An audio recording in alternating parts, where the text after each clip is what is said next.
Get caught in a net with ANet. For your mind, body, and soul.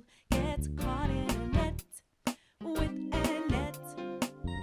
It's your intellectual radio show.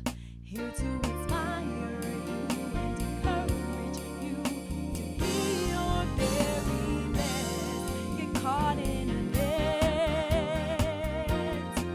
with ANet. All right, so we did talk about this title that's catching everybody's attention. How did you even come up with this title? You know, I recently did a personal assessment and I scored very high in the area of thinking. So, but when I say that, that automatically means I'm an overthinker. To the point where I'm thinking about it, and not doing nothing. So I'm an overthinker. And as I was trying to think of something that would be, you know, something that I wanted it to be like catchy, you know, and dealing with these families, and to narrow in and really focus on their dysfunction. The Lord gave it to me, really, Descendants of Dysfunction. And I told somebody, and somebody said, that sounds like a book. Now, this was probably 2 years ago, 2020, Okay. 2019, 2020. The first person I told, that sounds like a book. And I was like, I don't know. And so, but now it is a book.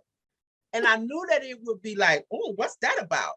Because we always talk about, you know, people in the Bible and everything that they did that was just wonderful, you know, and they did this and they were a great warrior and they did all these things for God.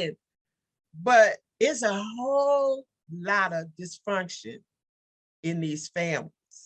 And I wanted to talk about that, but then I wanted to bring a modern twist to this.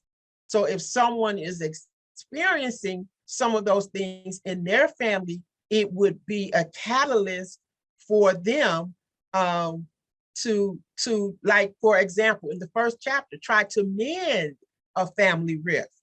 So if this is happening in your family and you have a family rift, which that's the first chapter about Cain and Abel, because I believe that there were other things going on prior to him basically murdering his brother. And we know of families where things have just kind of went haywire really quick and somebody really end up getting hurt and the family is estranged from one another. And so I talked about that from the standpoint of, is this your family?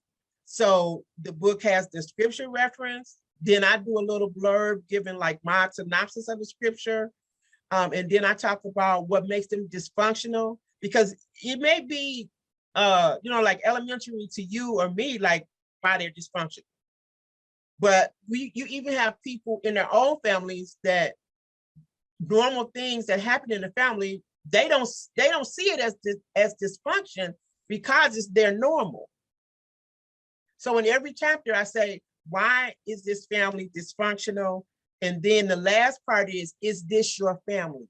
If this is your family or a family that you know, this section says, if you want to be the catalyst to mend the family rift, here are some of the things that you might want to do. And every chapter is set out that same way.